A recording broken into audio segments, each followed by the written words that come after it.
pero no podemos dejar de hacer una breve referencia, si se me permite, a don Manuel Lázaro Pulido, que es doctor en Filosofía, investigador distinguido en la Facultad de Ciencias Jurídicas de la Universidad Pontificia de Salamanca, profesor de varios departamentos y un amplísimo colaborador en todo lo que es o puede ser considerado una rama jurídica en nuestra querida, sobre todo, comunidad autónoma de Extremadura.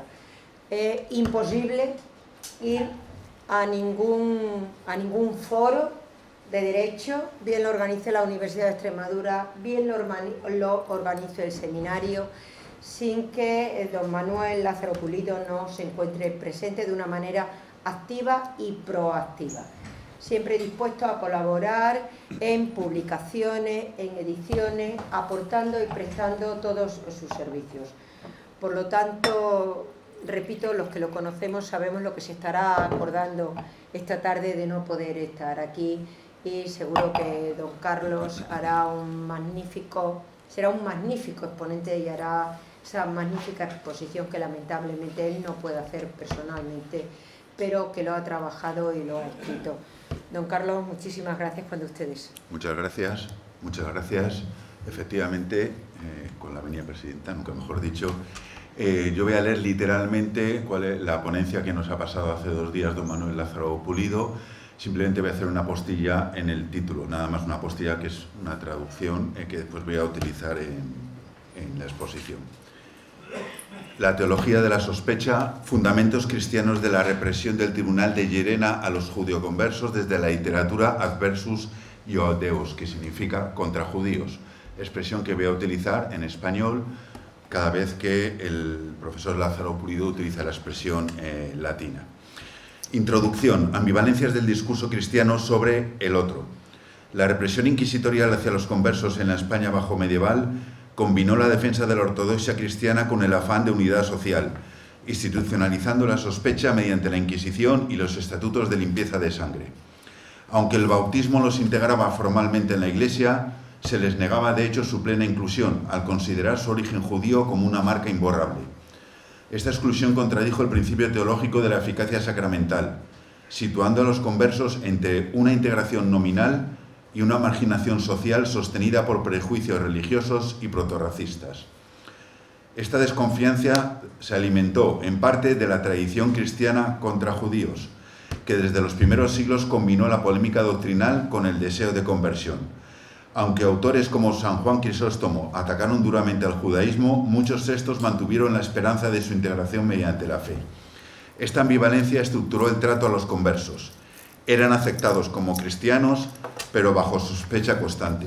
Así coexistieron 2 enfoques, uno pastoral, basado en la instrucción y la misericordia, y otro represivo, legitimado por una tradición teológica ambigua que oscilaba entre la polémica y la esperanza. El Tribunal de la Inquisición de Llerena, establecido en 1508 como parte del sistema inquisitorial castellano, ilustra cómo se institucionalizó ese enfoque vigilante, en especial en zonas con fuerte presencia conversa como Extremadura. Su actividad refleja la aplicación concreta de una teología que oscilaba entre la integración sacramental y la vigilancia doctrinal. Así, ambas vías, aunque divergentes, encontraba justificación en las capas profundas de la tradición contra judíos. 2. Fundamentos bíblicos y patrísticos de la relación con el judaísmo. La tradición cristiana más profunda aportó fundamentos teológicos que favorecieron una actitud de respeto y esperanza hacia Israel. San Pablo, en su epístola a los romanos, sostuvo que la alianza divina con el pueblo judío seguía vigente y que, pese a su incredulidad, todo Israel será salvado, manifestando una esperanza escatológica incompatible con su exclusión definitiva. San Agustín, por su parte, elaboró la teoría del testimonio, según la cual los judíos debían ser preservados como testigos vivos de las Escrituras y de la verdad del cristianismo.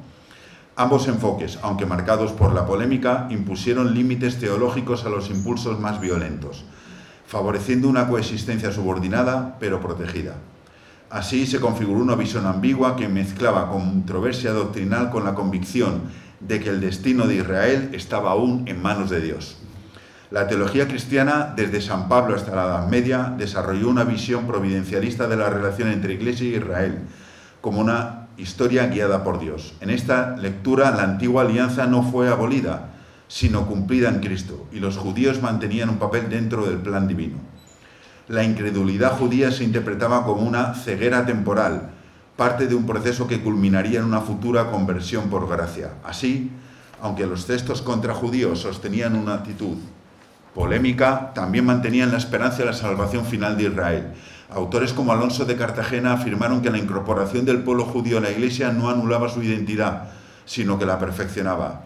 De este modo, los judíos seguían siendo vistos como destinatarios de la fidelidad divina y testigos de su acción en la historia, lo que abría la posibilidad de una integración futura en la unidad de la fe. 3. Conversión y sinceridad, un ideal exigente, pero no necesariamente excluyente. En la teología cristiana medieval, el bautismo era entendido como un acto de regeneración que confería plena igualdad espiritual entre todos los fieles, sin importar su origen étnico. Esta convicción, basada en textos como Gálatas 3:28, sustentaba la plena integración de los judíos conversos como cristianos auténticos. Frente a los estatutos de limpieza de sangre que pretendían establecer una jerarquía entre cristianos viejos y nuevos, teólogos como Alonso de Cartagena y Alonso de Oropesa defendieron con firmeza que tales distinciones eran heréticas, pues negaban la eficacia transformadora del bautismo. No obstante, en el terreno práctico, tribunales como el de Llerena debieron afrontar una realidad compleja, donde la autenticidad de la conversión no siempre era fácilmente verificable. Su actuación combinó momentos de dureza procesal con otros en los que la confesión, la penitencia y la reconciliación eran valoradas como signos de fe sincera. En este marco, algunos pensadores de la Baja Edad Media propusieron un enfoque pastoral centrado en la conversión interior y la pedagogía del corazón. Cartagena y Hernando de Talavera defendieron una evangelización basada en la enseñanza paciente y la confianza en la gracia, rechazando la vigilancia inquisitorial como medio para juzgar la autenticidad de la fe. Lo que debía importar era la sinceridad del creyente, perceptible solo a Dios y no su linaje ni señales externas.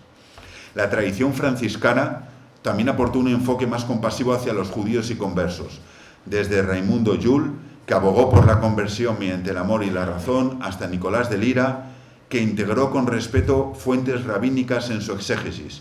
Se promovió un diálogo bíblico más que una confrontación violenta.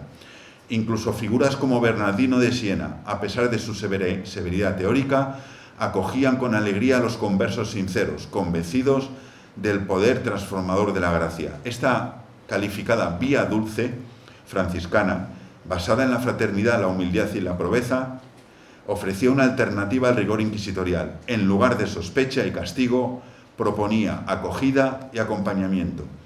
Este tipo de enfoque también influía, en cierta medida, en la práctica inquisitorial en sedes como Llerena, donde algunos procesos evidencian voluntad pastoral más que punitiva, especialmente en los casos en que los conversos mostraban disposición al arrepentimiento y la enmienda. 4. Ambivalencias del pensamiento franciscano medieval. Al respecto podemos señalar 3 figuras franciscanas clave del Bajo Medievo: Nicolás de Lira, San Bernardino de Siena y Alonso de Espina, como representantes de distintos enfoques dentro de esta literatura contra judíos. Nicolás de Lira, posiblemente él mismo converso, se destaca por su respeto intelectual hacia el judaísmo, especialmente a través de sus Postilla Perpetuae, donde utiliza fuentes rabínicas como Rashi y el hebreo bíblico en una exégesis rigurosa que busca convencer desde el texto y no desde la violencia. Su postura representa una evangelización esperanzada basada en el diálogo y el conocimiento. En cambio, San Bernardino de Siena encarna una tensión interna. Aunque defendía restricciones sociales contra los judíos y difundía estereotipos negativos que alimentaron hostilidad popular, mantenía un celo misionero auténtico, promovía la conversión como signo de gracia divina y acogía con entusiasmo a los nuevos cristianos. Por su parte, Alonso de Espina representa la expresión más dura de la teología de la sospecha. En su Fortalitium Fidei representa una visión conspirativa y apocalíptica del judaísmo y de los conversos, a quienes considera enemigos internos. Aunque su propósito era supuestamente pastoral, Su discurso alimentó el temor colectivo y preparó ideológicamente el terreno para la fundación de la Inquisición. Su lenguaje, aunque con elementos teológicos, fue abiertamente represivo. La recepción de este tipo de obras en ambientes eclesiásticos como el de Llerena muestra cómo se configuró un clima de desconfianza hacia el converso, pero también ofrece la oportunidad de revisar hasta qué punto los inquisidores actuaron movidos por convicciones religiosas más que por intereses sociales o raciales. La comparación de esas tres figuras muestra que el franciscanismo bajomedieval no fue homogéneo, sino un espacio de tensiones entre inclusión y exclusión. 5.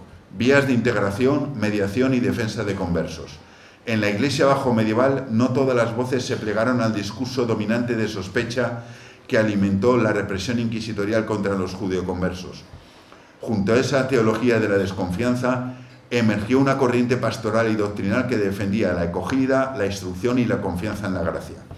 Figuras como Fray Alonso de Oropesa, antes citado, en su obra Lumen ad Revelationem Gentium, y el obispo Alonso de Cartagena, en respuesta a la sentencia de Toledo de 1449, antes citada por el profesor Escudero, argumentaron que la fe, no el linaje, debía determinar la pertenencia a la Iglesia. Ambos se enfrentaron a los incipientes prejuicios raciales con argumentos bíblicos y patrísticos, subrayando que el bautismo incorporaba plenamente al pueblo de Dios.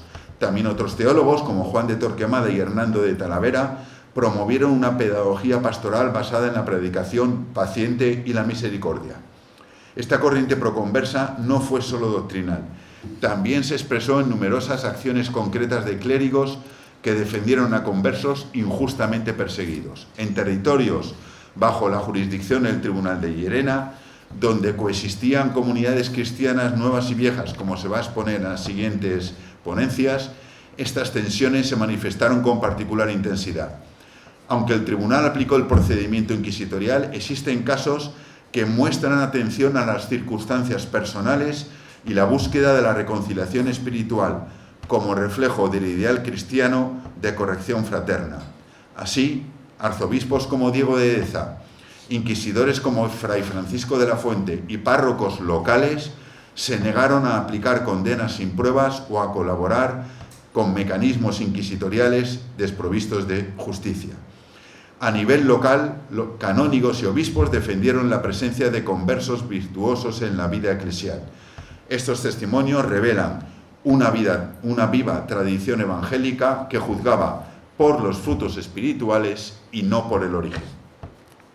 La vida religiosa franciscana constituyó además un espacio privilegiado de integración. En los conventos, donde se valoraban la pobreza y la santidad personal, muchos conversos encontraron una comunidad que relativizaba los prejuicios de sangre. Ya como frailes o miembros de las terceras órdenes, su renuncia de bienes y su testimonio de vida ofrecieron modelos de cristianismo sincero que escapaban al control inquisitorial. Aunque no todos los franciscanos compartieron esta actitud, el carisma fundacional de San Francisco, centrado, como se ha dicho, en la fraternidad y el reconocimiento del otro como imagen de Cristo, permitió que se cultivaran espacios de acogida frente al rigorismo. Analizar la práctica inquisitorial en lugares como Llerena permite comprender mejor la tensión entre doctrina y pastoral en la Iglesia bajomedieval. Más allá de sus elementos disciplinarios, el tribunal se integró en una red de instituciones que, en su conjunto, expresaban tanto el celo por la ortodoxia como por la voluntad de reforma moral y eclesial. 6. Conclusión, hacia una lectura crítica y matizada de la teología contra judíos. Podrán comprobar, segunda postilla, he estado resumiendo la ponencia que podrán ustedes ampliar cuando se publique el año que viene. No toda la Iglesia medieval se guió por la sospecha y el castigo hacia los conversos. También hubo espacio para la acogida y la confianza. Aunque la teología de la sospecha justificó la vigilancia inquisitorial, presentando al converso como posible traidor, persistieron corrientes teológicas y pastorales que defendían la integración y la esperanza. Desde San Pablo y San Agustín hasta figuras como Alonso de Oropesa, se afirmó que el pueblo judío, incluso tras su conversión, conservaba un lugar en el plan divino. Esta visión propició iniciativas de protección, papas y obispos que condenaron la discriminación, frailes que optaron por la enseñanza antes que por la represión, y una literatura polémica contra judíos que, pese a su tono, a veces apelaba al diálogo. La tensión entre Alonso de Espina y Oropesa ejemplifica esa dualidad. Junto al miedo también floreció la misericordia. Así, la Iglesia en su complejidad generó tanto represión como acogida, manteniendo viva la vocación evangélica de perdón y redención. Ahora bien, existieron efectivamente tensiones internas en la literatura polémica en la que se muestra esa disputa.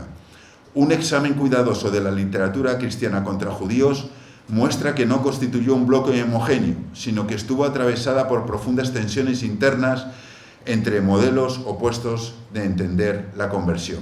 Por un lado, se extendió con fuerza la lógica de la conversión forzada o utilitaria.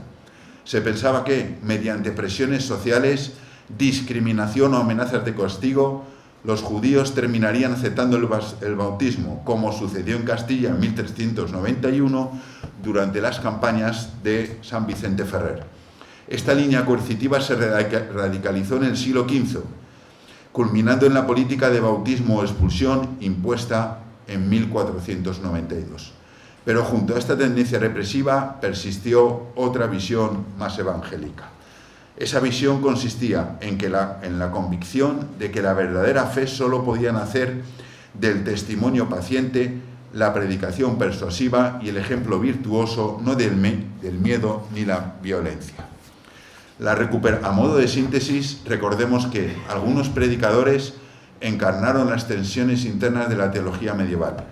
Bernardino de Siena, por ejemplo, combinaba presión social con esperanza en la gracia, mientras que la retórica de la limpieza de sangre introducía una distinción entre cristianos de honra y de deshonra, contraria al mensaje paulino de unidad en Cristo. Estas ambigüedades muestran que la literatura contra judíos no fue un bloque homogéneo, sino un espacio de disputa sobre cómo tratar al otro.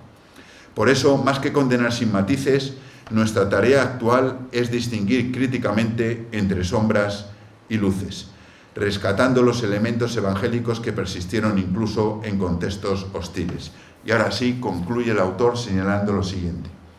En definitiva, recuperar lo liberador del pensamiento cristiano medieval no es idealizarlo, sino redescubrir en él aquellas voces que, aun en medio de la sospecha, supieron ver al otro, al judío, al converso, como parte del pueblo que Dios quiere congregar. Es también hacer memoria agradecida de quienes, con riesgo personal, optaron por la misericordia y la hospitalidad frente al miedo y la exclusión.